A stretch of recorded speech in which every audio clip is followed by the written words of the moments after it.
Techno update. Subscribe now.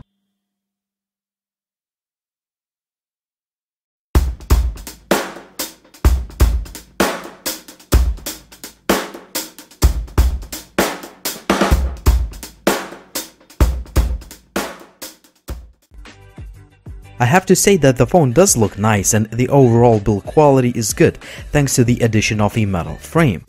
However, I found the SIM card tray to move a little bit.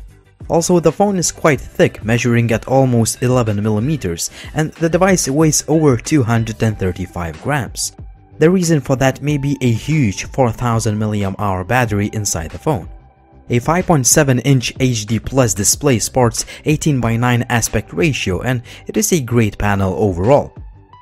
One thing that may bother you is huge bezels on the top and bottom, making the phone look outdated. When it comes to cameras, Maze implemented a 13-megapixel shooter on the back and 8-megapixel snapper on the front. The buttons are quite nice, but they are located on the left side of the device, which is not convenient for me. There is only one navigation button that works well, and it also doubles as a fast and accurate fingerprint scanner. You can also use on-screen navigation keys if you wish so.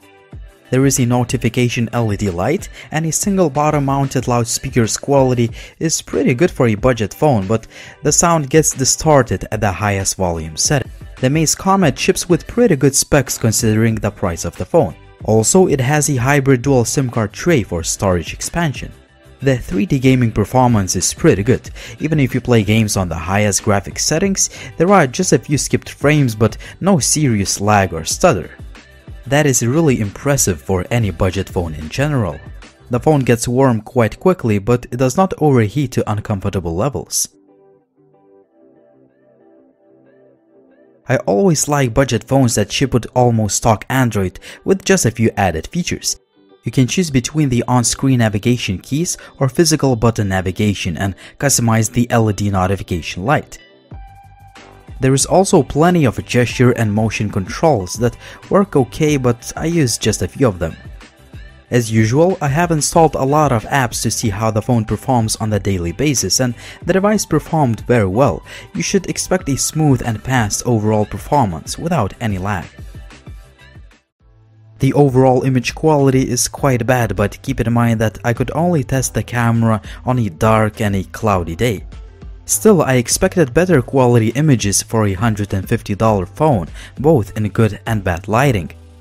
Selfie image quality is a lot better and the pictures will look great on social media. The 1080p video quality is mediocre like on most of the phones in this price range, and the camera lacks some essential features like continuous autofocus. Selfie videos are recorded only in 480p and therefore the quality is kind of poor. I found all the connectivity options to work well. Even the GPS signal reception and accuracy were good. If you love using VR headsets, this phone may not be for you since it has only 3 sensors and there is no gyroscope on board. A 4000 mAh battery performs well. You can expect to have the lights on for the entire day or more, depending on how you use the phone. I could get about 7 hours of screen on time, which is a great result. However, it takes about 2 hours to fully charge the phone with a supply charger. The Maze Comet aims to be a unique budget phone, and well, it succeeds in a lot of ways.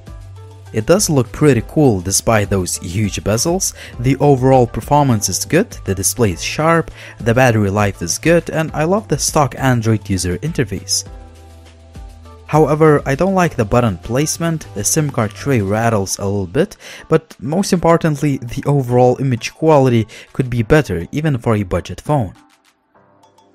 All in all, the Maze Comet still has more pros than cons, and it still brings a lot of value for the price. That is packed into unique looking body, but as always, please consider if these shortcomings are important to you or not.